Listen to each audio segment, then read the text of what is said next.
Hello, friends. Welcome back to the School of Self-Worth. I am your host, Nicole Song. Today, we have got a big topic on tap for you. This is one that I hear about a lot from my clients, and I wanted to bring it to all of you here. That's really how I come up with the topics that we are talking about here on the School of Self-Worth. And today, we get to dig into this juicy topic of what is getting in the way of you advocating for yourself at work. So, this is a topic relevant to Asian American women. And it really is also relevant to anyone who works with, has someone on their team, or reports to, or in any capacity is connected to an Asian American woman.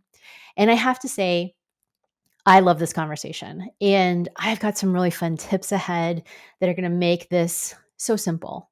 At the same time, you might have some resistance to some of the things I share because they get in deep. They get into the things we don't necessarily want to look at.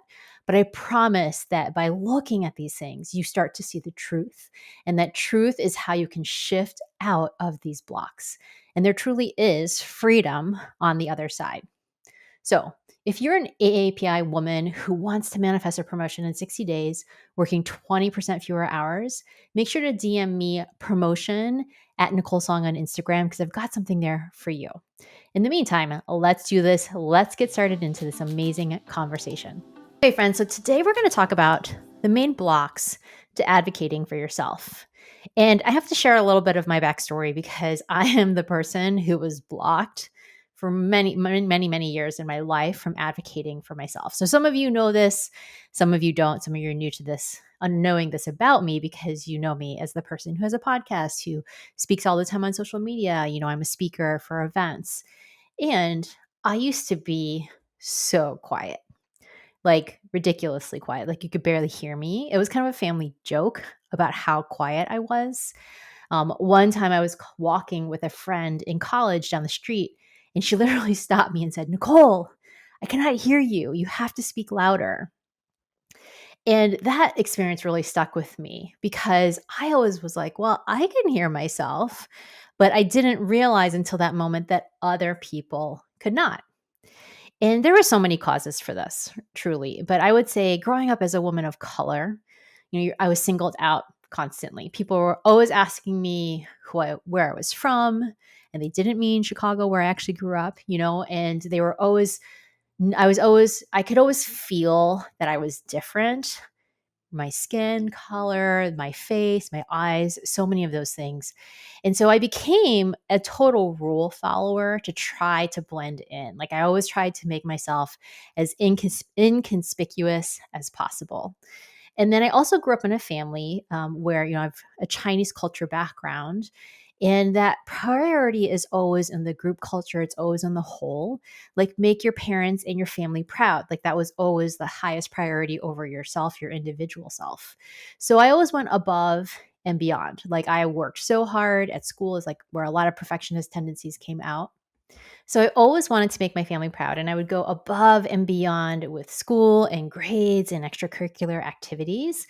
But the funny thing is I never wanted to be number one because that would draw way too much attention. So I always tried to slip in number two, number three, like just a little bit be underneath that number one slot. And it worked. Like my hard work totally paid off. I got into a great college. I leveraged connections through college to get my first journalism jobs. But through all of this, I was always still very quiet. And I really never understood how to advocate for myself until I got around the blocks that I'm going to share with all of you. So I remember the first time I finally got around the blocks I'm about to tell you about, and I was working for the Seattle Times. So this is at the point in my life where I was really at this crossroads of what was next for me after journalism, and I felt very lost and I was having a really hard time. But I did know at that time I had gone to yoga teacher trainings, and I knew it was time for me to leave to teach yoga.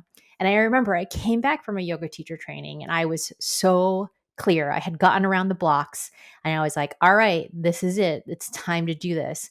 And while I was also shaking and terrified, I marched myself down to a new yoga studio that was under construction nearby.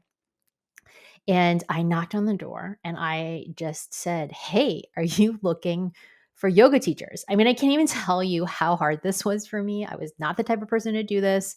It was like somebody I didn't really know that well. They were a teacher of mine. I really respected them. And I was just like, I can't even believe I'm doing this. But they were so kind and they said, yeah, like, let's talk. And then they said yes. And that's how I got my very first yoga teaching jobs. And I was really shocked. I was like, okay, that was kind of easy. So this is all you have to do. But there were a few key things that I had done that I've identified since then that I have applied ever since to really learn to advocate for myself very powerfully. And these three steps I'm about to share are so essential for you to be able to advocate for yourself as well. So, the first thing I did, and what I had to understand at that time, I didn't know at that time I was doing, but it was really important to do, is I was at the time before when I wasn't advocating for myself, it's because I had been giving away my worth and my value to my job. So, my first major block is that all of my self worth was tied into my work.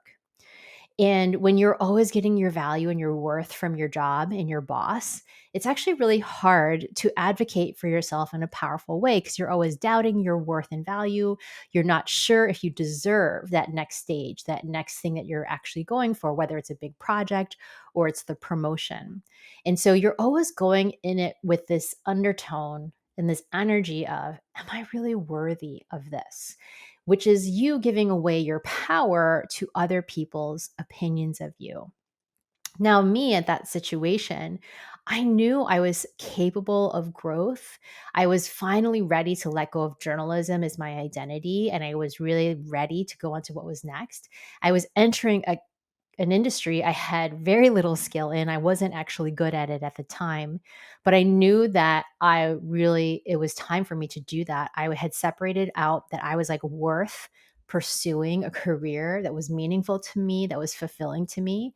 And so I just had my own self worth truly intact. And like that's what I brought with me when I asked for that yoga job. And when you're always giving your power away to your job, to other people's opinions of you, you're just going to always be at the mercy of other people. Here's the truth. Some bosses will like you, some bosses will not. It has nothing to do with you. It's just the way the world works. Some people are into you and some people are not. But when your self worth is tied up into your job, it's going to be tied up into their opinion. And then you're going to be, some days you feel great because you have a great boss, and some days you feel crappy about yourself because you don't. And when you start to really remember that your worth and value is not tied to what they think of you, you will able to be in your power no matter what is going on. When you really are letting someone else's opinion of you determine your worth, you'll be struggling for the rest of your life to feel worthy of this life. And it just will get in the way of you being able to advocate powerfully for what you know is amazing about yourself. So the sooner you can reclaim your power back from other people's opinions, from your job, you will be able to advocate for yourself that much sooner and faster. So that is the first big block, is you just need to stop giving away your worth and your value to your work. All right. And then the second big block, this one is also a doozy. And this one I see so frequently. You haven't decided if what you're doing is what you really want to do. So you're doing something because you think you should, because somebody else maybe told you it was a good idea, or it's something you're good at because you've done it for a very long time, but it's not because it's something you're really clear about. Like when I marched down to that yoga studio, I knew exactly what I wanted. I wanted a yoga career and I didn't know how it was going to unfold. I didn't really know the next steps. I just knew that if I wanted to teach yoga, I had to start teaching yoga. And this one felt like a big stretch because it was going to be opening as a really nice yoga studio. And I was like, I don't know if they would take someone like me. But I also was at this point where I was so clear nothing was going to stop me. And so many women I see are in a sea of like what other people want for them. And they are always like getting sidetracked from what other people say or what other people want to do, whether it's like, oh, should I get this promotion? And are you going for the promotion because you think you're supposed to? Is that just the ladder that you're on? And so you're like, I guess I better follow the ladder.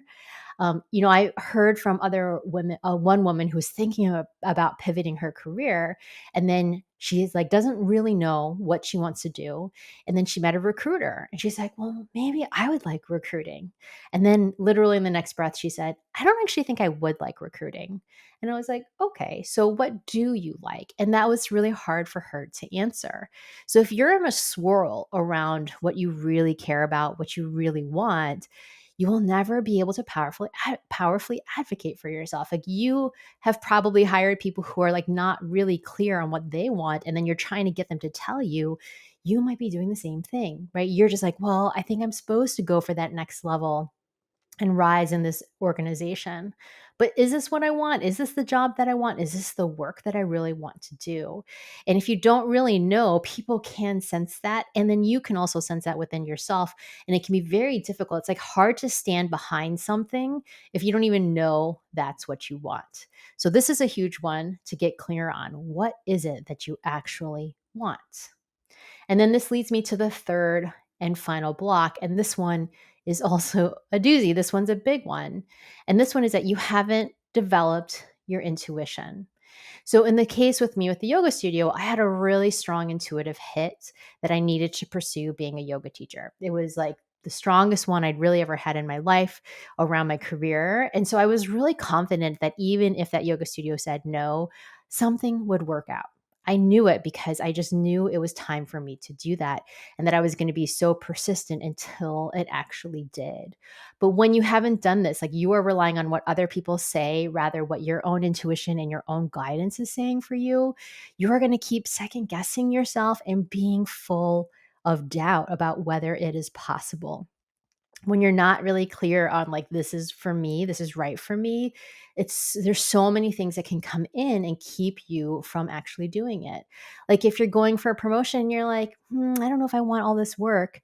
If it comes from an intuitive place, you would be in the powerful position of, I know that there are things for me to do in this job. There are people for me to impact, and it is time for me to stay here in this job so that I can really do what I'm here to do on this planet. Like, that is a powerful, intuitive place to come from, that's deep and filled with purpose. Like, that's what advocating for yourself, when you come from that place, oh wow, that's when people start to really pay attention to what you are saying.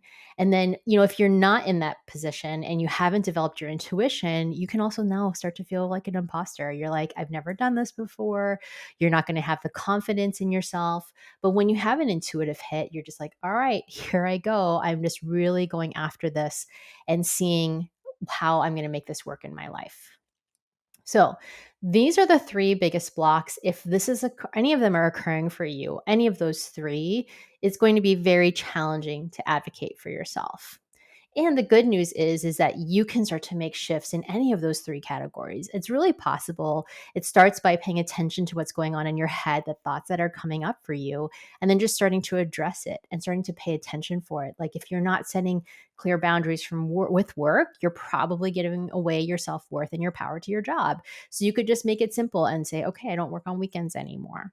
Like, these are really small things you can start to do, or also starting to get really clear about what you want next and developing your intuition. Like, those are practices that require you to learn to be quiet and to tune inward and to say, okay, what is there?